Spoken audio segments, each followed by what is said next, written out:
L'assassinat hier soir du président du tribunal de grande instance de Berlin-Ouest est sans doute à mettre sur le compte de la fameuse bande à Bader. Vous vous souvenez sans doute de ce groupe anarchiste qui avait semé la terreur en Allemagne entre 1970 et 1972. Cette bande, spécialisée entre autres dans l'attaque de banques, était responsable, dit-on, d'au moins 5 assassinats, et la tête de tous les anarchistes qui la composaient avait été mise à prix.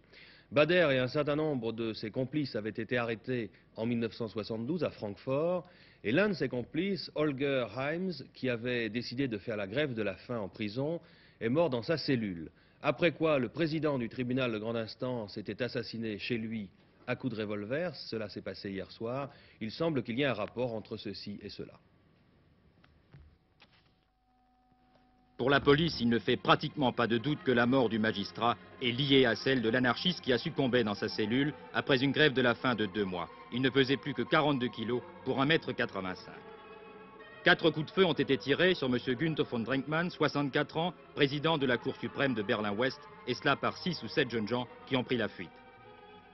Le procès d'Holger Meins devait s'ouvrir au printemps prochain à Stuttgart. Aux membres anarchistes de cette bande, aussi appelée Fraction Armée Rouge, étaient reprochés 5 assassinats, 54 tentatives de meurtre, des attaques de banque à la bombe. Holger Meins s'était rallié vers la fin des années 60 aux idées révolutionnaires d'Andreas Bader, dont les actes criminels avaient bouleversé l'Allemagne fédérale et aux côtés duquel il devint ennemi public numéro 1. Vous vous apprêtez peut-être